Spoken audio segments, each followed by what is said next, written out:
প্রমাণ মৌলি কি কাটছে, মৌলিকে সেই রকম খেতে দেওয়া হবে। আমাদের আজকের ভিডিও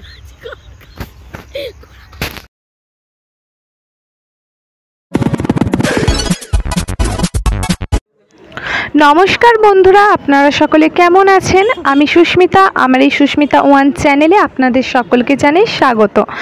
আজকে রবিবার আমাদের একটি ছোটো মতো পিকনিক করা হবে। পিকনিকটা হবে আমাদের দিদিদের বাড়িতে। দিদির যে স্টুডেন্টরা রয়েছে, দিদি হচ্ছে আমার ইংলিশের টিচার, প্রাইভেট টিচার। আরও একটা সম্পর্ক আছে, যেটা হচ্ছে আমারই বান্ধবী পর্ণাশ্রী, তার দিদি। তো আমি পর্ণাশ্রী মৌলি একই সঙ্গে একই স্কুলে ছোট থেকে পড়াশোনা করেছি, মানে 5 to 12। তারপর আমাদের কলেজ সূত্রে যে যার আলাদা হয়ে যায়। আমরা সকাল সকাল বাজার করে নিয়ে এখন মানে পিকনিকে আমাদের যা যা লাগবে সেই বাজারটাই করব। ছোটোখাটো ফিস্ট বা পিকনিক করতে গেলে একটা আমাদের জায়গার দরকার পড়ে, যে জায়গাটা দিদিদের বাড়িতেই রয়েছে। কারণ যদিও বাজার টাজার আমরা কিছু ভালোভাবে কেউই করতে পারি না, পর্ণাশ্রী ওটা খুব ভালো করতে পারে। যখন এটা বেলের বাজার, এখানে যখন আমরা কম্পিউটার ক্লাস করতে আসতাম, তখন পর্ণাশ্রী দেখেছি এখানে রেগুলার কিছু না কিছু, মানে যখনই আমাদের ক্লাস থাকতো কিছু না কিছু কিনে নিয়ে যেত।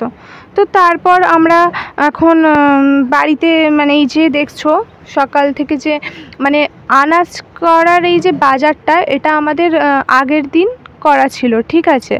এবার সকাল থেকে পরের দিন সকাল থেকে এবার আমাদের যে ফিস্টের এটা হবে জোগাড় জাতিটা, এটা তার পরের দিন থেকে চালু করা হয়।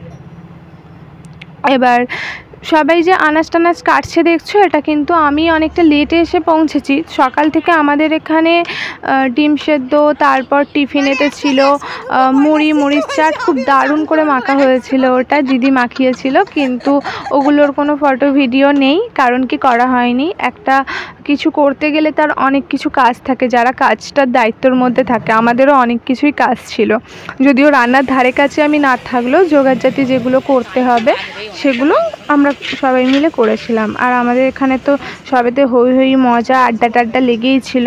যে কোনো একটা কারণ নিয়ে প্রচণ্ড হাসাহাসিও হয়েছে, যদিও অনেক কিছু আমি সাউন্ডে করেছি, নাহলে আমাদের হাসি দেখলে আবার আপনাদের ভয় পেয়ে যাবে, এরকম একটা ব্যাপার। আর এই যে আমাদের সাথে আরও একজনকে দেখছে, এর নাম হচ্ছে অনুসুয়া। ও হচ্ছে পর্ণাশ্রী আর মৌলির বান্ধবী হয়, মানে ওদের বলছি কারণ ওদের সাথে একই কলেজে পড়েছে, ও একই সঙ্গে পড়তেও যায়। কিন্তু আমি ওকে পর্ণাশ্রীদের বাড়ি থেকেই চিনি, আর খুবই মিশুকে সবার সাথে দেখো। আমাদের কাজের মাসি পর্ণাশ্রী, একটু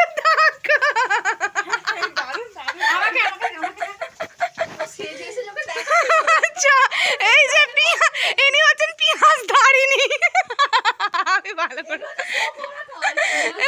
তারপর সবাইকে মানে রান্নাটা হতে হতে আমি একবার বাড়িতে এসেছিলাম। বাড়িতে এসে রেডি হয়ে তারপর মানে স্নান টান কমপ্লিট করে তারপর আবার দিদিদের বাড়িতে গিয়েছিলাম।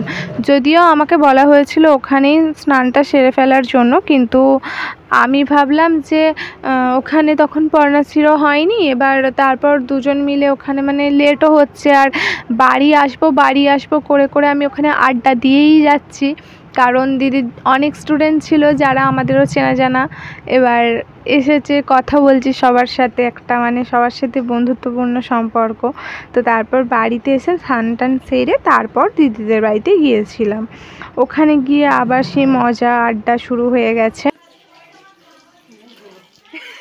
অনেকক্ষণ ধরে হাত ধোন, আরও কিছু অনেকক্ষণ ধরেই করেন, কিন্তু এই মুহূর্তে আমি ক্যামেরার সামনে বলতে পারছি না।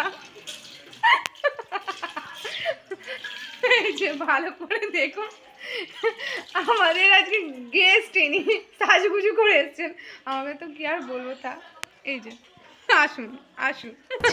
তারপর সকলের খাওয়া দাওয়া কমপ্লিট করে সকলকে খাইয়ে লাস্ট ভক্তিতে আমরা খেয়েছিলাম। তারপর আমাদের খাওয়া দাওয়া কমপ্লিট হয়ে যাওয়ার পর আমরা ভাবলাম যে এখানে একটা সুন্দর সর্ষে ক্ষেত ছিল, যেখানে আমরা সকলে মিলে মানে গিয়েছিলাম। ওখানটা খুব দারুণ দেখতেও ছিল। তোমরা ক্যামেরা মারফত যে ভিডিও আমি করেছি তোমাদের সামনে, যে আমি যেটা দেখাচ্ছি এই ব্লগের মাধ্যমে, তোমরা সেটা অবশ্যই দেখতেও পাচ্ছ। আমি অতটা ক্যামেরার সামনে গুছিয়ে কথাটা তা বলতে পারি না। আমি একটা যাহেক করে একটা করে দিলাম, এইরকম একটা মানে মেন্টালিটি প্রথম থেকেই আমার। কিন্তু আবার ভাবছি না, ভালো করে না কথা বললে তোমরা কেন শুনবে আমার কথা। ভিডিওটা দেখছি, অনেক মজা পাচ্ছি, তাই বলতে বলতেও আমার খুব মানে হাসি পাচ্ছে। তো তোমরা সকলে খুব ভালো থেকো, সুস্থ থেকো। আর আমার ভিডিওটা যদি তোমাদের ভালো লাগে তাহলে একটু চ্যানেলটাকে সাপোর্ট করো। লোকভাবে আমরা চুরি করতে এসেছি মাঠে মাঠ। আওয়াজও তুই দিবি আজকের কাটতারুয়া ভিডিও আমাদের যে কাটতারুয়া আজকের কাটতারুয়া। একটু আপনি মুখটা ঘোরান, আপনাকে দর্শক দেখতে চাইছে। আপনার এই কীর্তিতে আমার গলার ভয়েস আরো বেড়ে গেছে। এখানে ভিডিওর কাজ চলছে, যেন মনে হচ্ছে আমরা কোনো সিনেমার শুটিং এ চলে যদি আমি নিজেকে দেখাতে পারছি না, দুঃখের বিষয়। কি আর বলবো, দেখতেই পাচ্ছেন যে ভিডিওটা যখন করা হয়েছিল তখন ছিল শীতকাল, প্রত্যেকের গায়ে এখানে সোয়েটার আছে। আর মানে সে আপনারা দেখুন, কবিতা আছে, ব্লগ ভিডিও আছে, আপনাদের যেটা পছন্দ আপনারা সেটা বলুন, তাহলে আমি সেই রকম ধরনের ভিডিওই বেশি পোস্ট করব।